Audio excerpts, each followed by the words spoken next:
کہ ایک مرتبہ ایک نوجوان آپ رضی اللہ تعالی عنہ کی خدمت میں حاضر ہوا اور اس نوجوان کے چہرے پر گھبراہٹ کے آثار نمایاں تھے۔ اس نے اپنی فریاد پیش کی، میری ماں نے مجھے جنم دیا اور پھر 2 سال تک اپنا دودھ پلایا، اب جب کہ میں جوان ہو گیا ہوں تو اس نے مجھے گھر سے نکال دیا ہے اور مجھ پر ظلم یہ کیا کہ اس نے مجھے اپنا بیٹا ماننے سے انکار کر دیا اور کہتی ہے کہ میں تجھے نہیں پہچانتی۔ حضرت علی المرتضیٰ کرم اللہ وجہ الکریم نے اس نوجوان سے پوچھا، تمہاری ماں کہاں رہتی ہے؟ اس نوجوان نے جواب دیا، فلاں قبیلے کے فلاں گھر میں رہتی ہے۔ آپ رضی اللہ تعالی عنہ نے کسی کو بھیج کر اس نوجوان کی ماں کو طلب کیا۔ اس عورت کو پتہ چل گیا معاملہ آپ رضی اللہ تعالی عنہ کی عدالت میں پیش ہو گیا ہے، اس لیے وہ اپنے 4 بھائیوں اور 40 جھوٹے گواہوں کے ساتھ حاضر ہوئی، اور وہ بھائیوں اور گواہوں کو اس لیے ساتھ لائی تھی کہ وہ اس کے حق میں جھوٹی گواہی دیں کہ یہ نوجوان جھوٹ بول کر غلط بیانی کرتا ہے۔ حضرت علی المرتضیٰ رضی اللہ تعالی عنہ نے اس عورت کے سامنے اس نوجوان سے پوچھا، اب بتاؤ تم کیا کہنا چاہتے ہو؟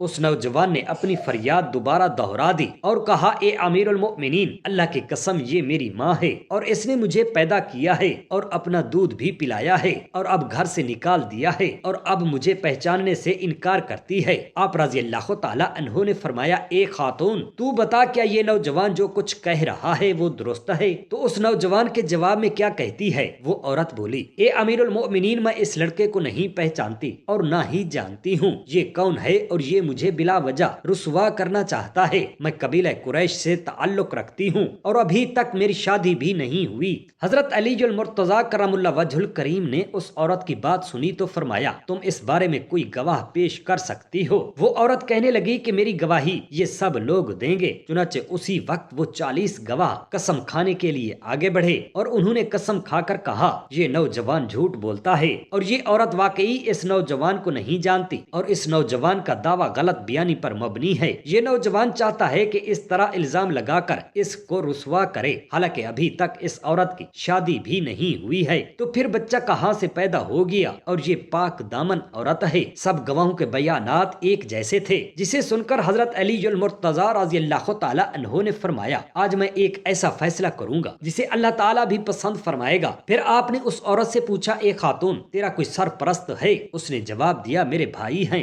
آپ رضی اللہ تعالی عنہ نے اس کے بھائیوں سے مخاطب ہو کر فرمایا، کیا میرا حکم تمہیں اور تمہاری بہن کو قبول ہوگا؟ وہ بولے، ہم آپ ہی کا حکم قبول کریں گے۔ آپ رضی اللہ تعالی عنہ نے فرمایا، میں اللہ تعالیٰ اور حاضرین محفل کو گواہ بنا کر کہتا ہوں کہ بلا شبہ اس عورت کی شادی اس نوجوان سے کر دی جائے اور اپنے مال سے 400 درہم تصدیق مہر بھی ادا کر دیا جائے۔ پھر آپ رضی اللہ تعالی عنہ اپنے غلام قمبر سے فرمایا، تم میرے پاس 400 درہم لاؤ۔ قمبر نے حکم کی تعمیل کی اور آپ رضی اللہ تعالی عنہ نے وہ درہم اس نوجوان کے حوالے کر دیے۔ حضرت علی المرتضیٰ رضی اللہ تعالی عنہ نے اس نوجوان سے فرمایا، اے نوجوان، تو یہ درہم اس عورت کی گود میں ڈال دے۔ وہ عورت چلائی اور روتے ہوئے بولی، یہ ظلم ہے اور کیا آپ ہی یہ چاہتے ہیں کہ ایک بیٹے کو اس کی ماں کے ساتھ بیاہ دیا جائے؟ اللہ کی قسم یہ میرا بیٹا ہے اور صحیح بات یہ ہے میرے بھائیوں نے ایک غلط شخص سے میری شادی کر دی تھی جس سے میرا یہ بیٹا پیدا ہوا، اور جب یہ جوان ہو گیا تو میرے بھائیوں نے مجھ سے کہا میں اسے اپنا بیٹا ماننے سے انکار کر دوں اور اسے گھر سے نکال دوں، چنانچہ میں نے مجبور ہو کر یہ سب کچھ کیا۔ اللہ کی قسم یہ میرے جگر کا ٹکڑا ہے۔ یہ سن کر آپ رضی اللہ تعالی عنہ نے فرمایا، تو پھر تم اپنے بیٹے کو گھر لے جاؤ۔ چنانچہ وہ عورت آپ رضی اللہ تعالی عنہ کے حکم پر اسے اپنے گھر لے گئی۔ مروی ہے کہ فرعون کی بیوی آسیہ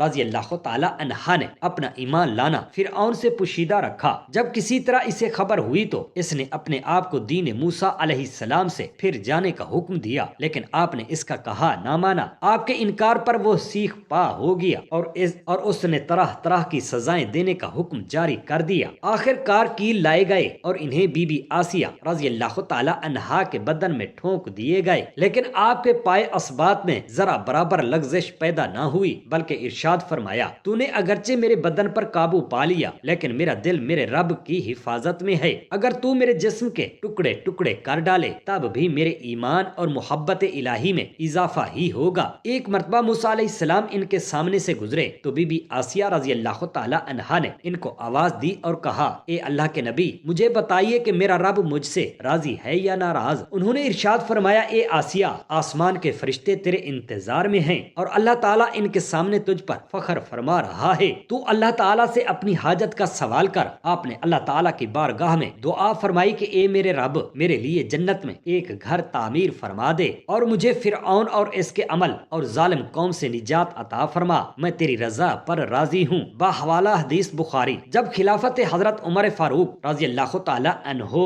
کو ملی تو عراق کا بادشاہ لڑائی میں گرفتار ہو کر آپ رضی اللہ تعالی عنہ کے پاس آیا۔ آپ نے فرمایا اگر تو مسلمان ہو جائے تو تجھے عراق کا بادشاہ مقرر کر دیا جائے گا۔ اس نے انکار کیا۔ آپ رضی اللہ تعالی عنہ نے پھر فرمایا یا تو اسلام اختیار کر ورنہ قتل کیا جائے گا۔ اس نے پھر بھی انکار کیا۔ فرمایا تلوار لاؤ۔ وہ بادشاہ نہایت عقل مند تھا۔ جب یہ حالت دیکھی تو آپ رضی اللہ تعالی عنہ سے مخاطب ہو کر کہا میں پیاسا ہوں، مجھے پانی پلاؤ۔ حکم دیا کہ اسے شیشے کے برتن میں پانی پلاؤ۔ اس نے کہا میں اس برتن میں پانی نہیں پینا چاہتا۔ فرمایا چونکہ بادشاہ ہے اس لیے سونے یا چاندی کا برتن لاؤ۔ کہا میں مٹی کے برتن میں پانی پیوں گا۔ جب پانی منگا کر اسے دیا گیا تو کہا کہ مجھ سے عہد کرو کہ میں جب تک یہ پانی نہ پیوں مجھے قتل نہ کرنا۔ آپ نے فرمایا اچھا، میں نے اقرار کیا کہ جب تک تو پیے گا میں قتل نہ کروں گا۔ بادشاہ نے فوراً کوزہ زمین پر دے مارا، کوزہ ٹوٹ گیا اور پانی گر گیا۔ پھر کہا آپ نے مجھ سے وعدہ کیا ہے کہ جب تک میں یہ پانی نہ پی لوں اس وقت تک قتل نہ کیا جاؤں گا۔ آپ اس کی دانائی سے متعجب ہوئے۔ فرمایا تجھے معاف کیا۔ پھر اسے ایک صالح اور زہد شخص کے پاس بھیج دیا۔ کچھ اس مدت صالح شخص کی صحبت میں رہا تو اس کی صحبت نے اس میں یہ اثر کیا، آپ کی طرف پیغام بھیجا مجھے اپنے پاس بلاؤ تاکہ اسلام قبول کروں۔ جب اسلام قبول کیا تو حضرت عمر فاروق رضی اللہ تعالی عنہ نے فرمایا کہ اب ہم نے عراق کی حکومت تجھے دی۔ جواب دیا مجھے ملک درکار نہیں بلکہ ملک عراق کا کوئی ویران گاؤں دے دو جو میری وجہ معاش کے لیے کافی ہو۔ آپ رضی اللہ تعالی عنہ نے اس کی یہ درخواست منظور فرما کر اپنے آدمیوں کو عراق میں بھیجا۔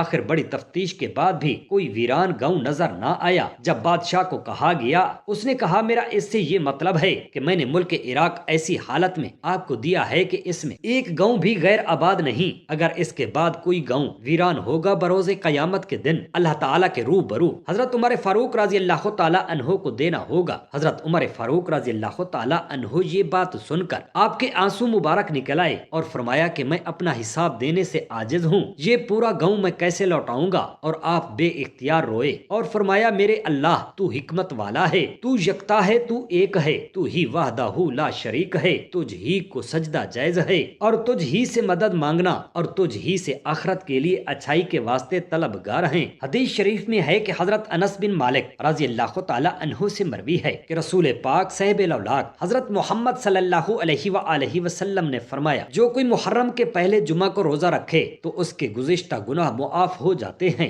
حدیث شریف اسی طرح یہ بھی ہے کہ سرور کائنات صلی اللہ علیہ وآلہ وسلم نے فرمایا کہ جو کوئی محرم کے یہ 3 روزے رکھے جمعرات، جمعہ اور ہفتہ تو اس کے لیے 900 سال کی عبادت لکھی جاتی ہے۔ حدیث طبرانی شریف کی روایت ہے کہ سرکار اعظم صلی اللہ علیہ وآلہ وسلم نے ارشاد فرمایا کہ جو شخص محرم کے روزے رکھے تو ایک دن کے روزہ کا ثواب 30 دنوں کے روزوں کے برابر ہے۔ حدیث شریف میں ہے کہ حضرت سیدہ عائشہ صدیقہ رضی اللہ تعالی عنہا سے روایت ہے کہ سرور کائنات صلی اللہ علیہ وآلہ وسلم نے ارشاد فرمایا کہ جو کوئی محرم کے پہلے 10 دن عاشورہ تک روزے رکھے تو وہ فردوس اعلیٰ کا وارث و مالک ہوگا۔ جس رات محرم شریف کا چاند نظر آئے تو 2 رکعت نماز پڑھے اور ہر رکعت میں سورہ فاتحہ کے بعد سورہ اخلاص 11 مرتبہ پڑھے، سلام کے بعد سبوح قدوس ربنا و رب الملائکات پڑھے، 6 رکعت 3 سلام کے ساتھ پڑھیں، ہر رکعت میں سورہ فاتحہ کے بعد 10 مرتبہ سورہ اخلاص پڑھے۔ اس نماز کے پڑھنے والے کو اللہ تعالیٰ جنت 2000 محل عطا فرمائے گا اور ہر محل میں 1000 دروازے یاقوت کے ہوں گے اور ہر دروازہ پر ایک تخت زبرجد سبز کا ہوگا، اس تخت پر ایک حور بیٹھی ہوگی اور اس کے علاوہ 6000 بلائیں اس نمازی سے دور کی جاتی ہیں اور 6000 نیکیاں اس کے نامہ اعمال میں لکھی جاتی ہیں۔ باحوالہ راحت القلوب۔ سبحان اللہ۔ اللہ تعالی ہم تمام مسلمان بہن بھائیوں کو اچھے اعمال کرنے، نبی پاک صلی اللہ علیہ وآلہ وصحابہ وسلم پر درود پاک بھیجنے کی توفیق عطا فرمائے۔ آمین یا رب العالمین۔ جزاک اللہ خیرا کثیرا۔